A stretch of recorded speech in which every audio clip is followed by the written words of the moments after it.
estamos aqui retornando às nossas atividades. Eu espero que vocês estejam todos bem. E agora eu vou pedir a participação de todos. Primeira coisa, vamos abrir no capítulo 6, na página 363, e vamos todos atentar o nosso próximo capítulo. Como ele se chama? Como é a organização de uma célula animal? Primeira coisa que vocês têm que saber, tem que lembrar, relembrar das nossas aulas. Quem lembra o que é célula? É a unidade básica de todo ser vivo, né? Quem lembra quais os tipos de célula? Que a gente tem a procarionte e a eucarionte. E dentro da eucarionte a gente tem dois tipos de célula. Nas aulas anteriores, a gente já viu célula vegetal e alguma das suas características. Agora nós vamos para a organização da célula animal. Algumas características vão se assemelhar, outras características vai ser novas para a gente. Então, muita atenção. Primeira coisa, célula animal. Já falamos sobre o que é célula. É a unidade estrutural e funcional de todos os seres vivos. Pergunta, todos os seres vivos possuem célula? Sim. Com exceção de quem? Quem lembra a exceção? Valendo um ponto no braço. Com exceção dos vírus. Os vírus são seres acelulares, parasitas obrigatórios, que precisam de um ser para ele parasitar, para desenvolver o seu metabolismo. Todas as células, elas possuem características incomuns. E quais são essas características? Membrana plasmática, citoplasma e material genético. A gente ainda tem, dentro da célula animal, uma organela, que são os ribossomos. Todas as células animais, elas são pluricelulares. O que são seres pluricelulares? São seres que apresentam mais de uma célula. São eucariontes. Quem lembra qual a característica de seres eucariontes? Apresentam material genético delimitado por uma membrana nuclear, que recebe o nome de carioteca. E eles são heterotróficos. O que são seres heterotróficos? Quem lembra? São seres que dependem do meio para retirar seus nutrientes. Diferente do que a gente viu lá na aula anterior.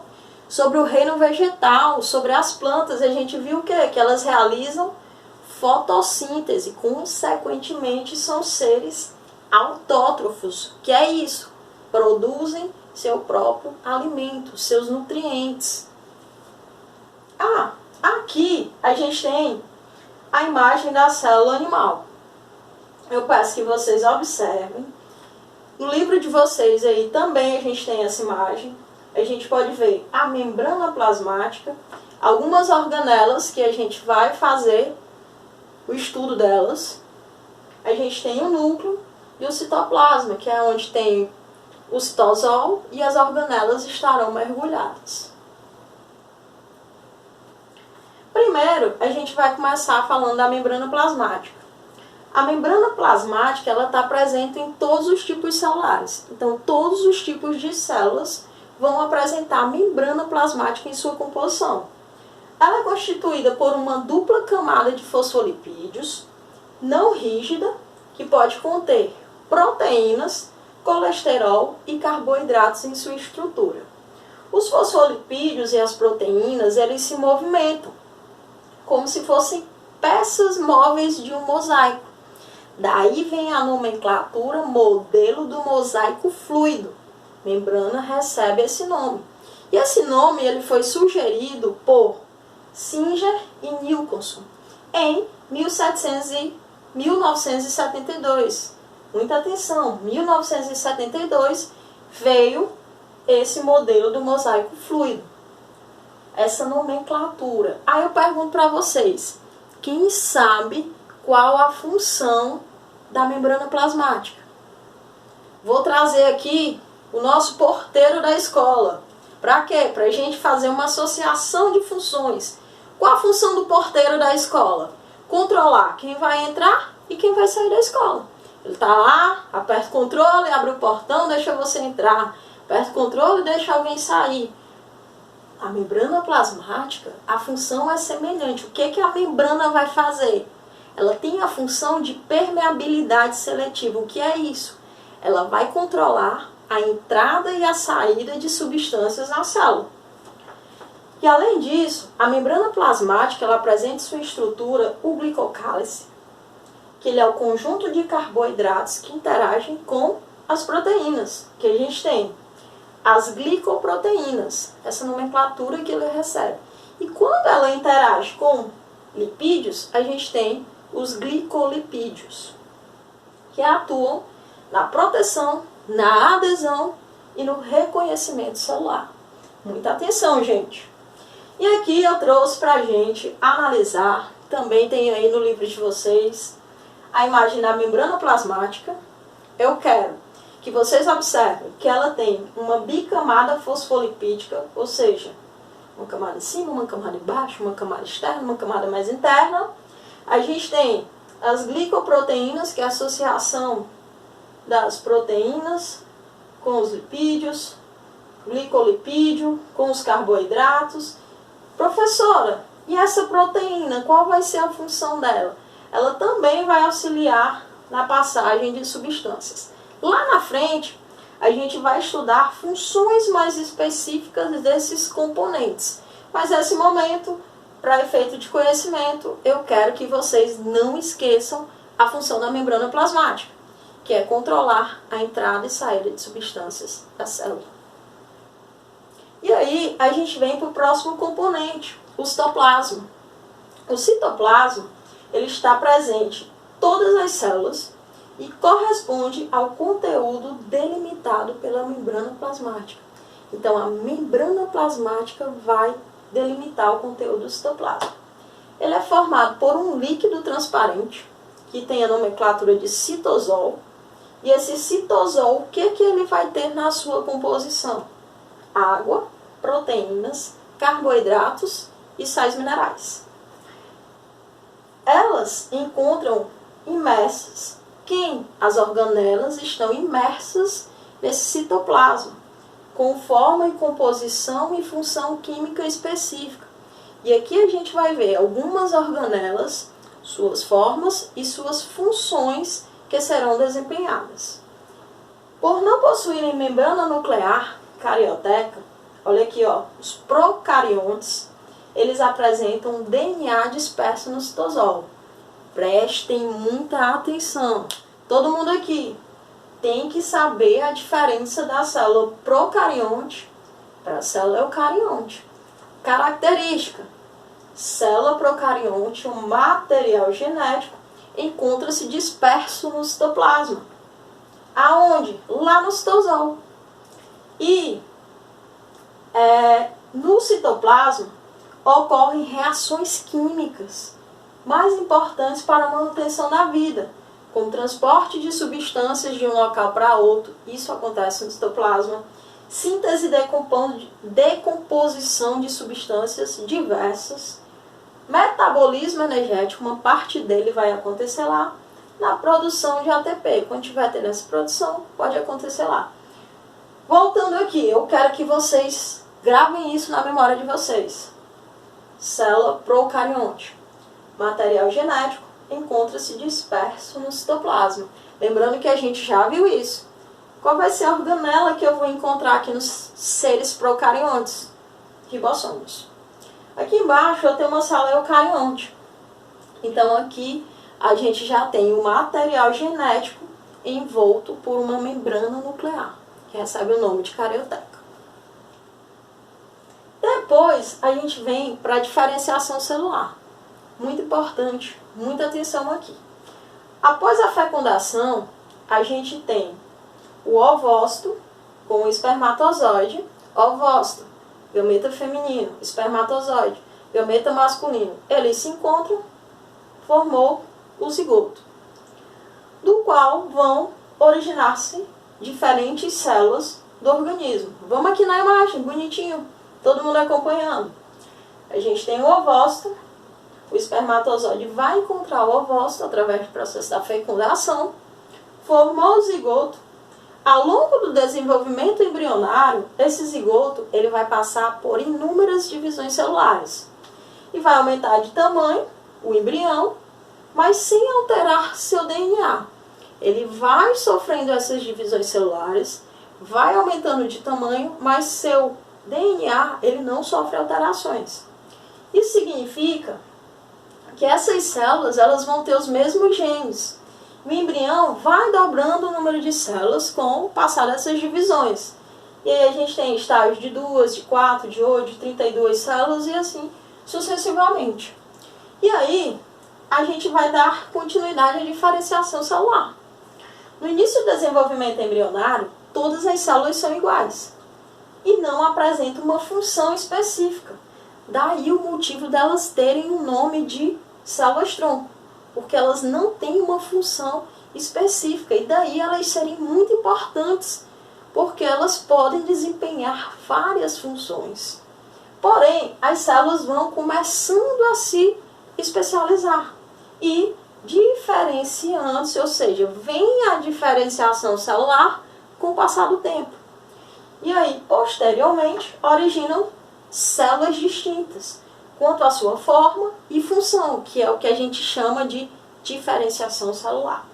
No corpo do bebê, as células já estão especializadas em determinadas funções. Nesse momento, podemos conhecer a formação dos tecidos. Só que aqui a gente não vai estudar os tecidos detalhadamente, porque isso vai ser um próximo capítulo. Mas um tecido compreende um conjunto de células semelhantes que desempenham funções específicas. E aí eu trouxe para vocês alguns tipos de tecidos, que a gente tem o epitelial, o conjuntivo, o muscular e o nervoso. Nessa imagem, a gente tem esse resumo. Eu tenho essas células sofrendo diversas divisões celulares, elas vão formar as células-troncos.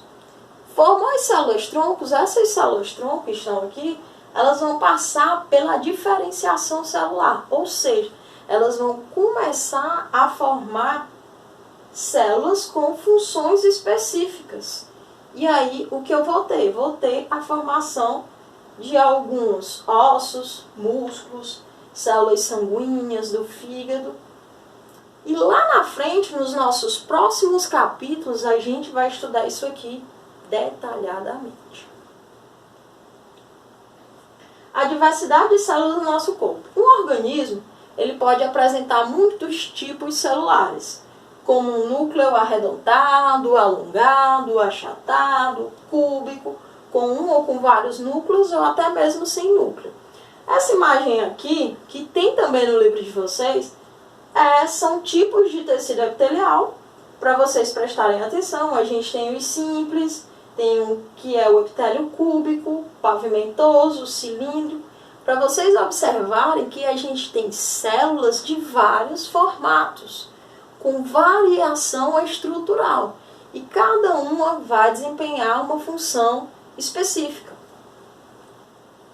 E aí, dando continuidade à diversidade das células do nosso corpo, a gente tem que as células, além de serem diferentes nas formas e no seu conteúdo, elas ainda podem apresentar especializações, ou seja, elas são ainda mais específicas, que aumentam a produtividade da célula, como a gente tem aqui, ó, cílios, flagelos e microvilosidades. Os cílios, eles são encontrados em protozoários ciliados, que utilizam no deslocamento e captura de alimento. E nas células da cavidade nasal, da traqueia e nas tubas uterinas. Nas tubas uterinas, gente, elas vão realizar a movimentação do ovócito pelo ovário lá na ovulação. Nos flagelos, bem atenção nisso aqui, podem ser encontrados nos protozoários flagelados, que é daí que vem a sua nomenclatura, e nos espermatozoides, que os espermatozoides eles têm esses flagelos justamente para se locomover até encontrar o gameto feminino. Nos protozoários, o flagelo ele vai auxiliar na captura do alimento. No número 1, a gente tem o paramécium com os cílios, e no número 2, a gente tem o protozoário Trypanosoma cruzi com o seu flagelo. E no número 3, a gente tem o flagelo do espermatozoide, que vai auxiliar na sua locomoção. O espermatozoide é o gameta masculino que vai ter esse batimento do flagelo até alcançar o gameta feminino. E aí, as microvilosidades, elas são estruturas encontradas nas células da parede intestinal, nosso intestino. E elas se apresentam como dedos. Se vocês prestarem atenção aqui, ó, as microvilosidades, elas parecem dedos projetados para fora da célula, e esses dedos vão atuar como superfície de absorção. Então, quanto eu tenho microvilosidades normais, eu tenho grande absorção de nutrientes. Quando essas microvilosidades elas são anormais, elas são menores, eu tenho uma menor absorção de nutrientes. Então, essas microvilosidades elas vão estar relacionadas à absorção de nutrientes. E aí, a gente tem, continuando a falar sobre a diversidade de células do nosso corpo, a gente tem a formação de muitas outras células. E eu trouxe aqui para vocês o sangue. O sangue é um tipo de tecido conjuntivo formado por células de funções e formatos variados. Observem aqui a figura, gente.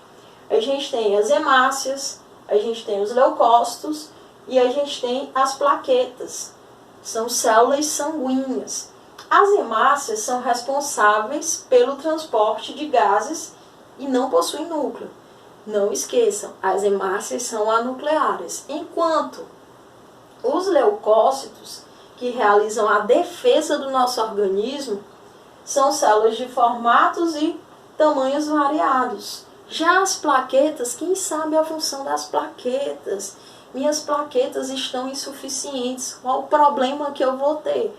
As plaquetas, elas estão responsáveis pela coagulação do sangue, no processo de cicatrização. Se você está com uma desregularização das suas plaquetas, esse processo de coagulação ele vai ser comprometido, consequentemente sua cicatrização.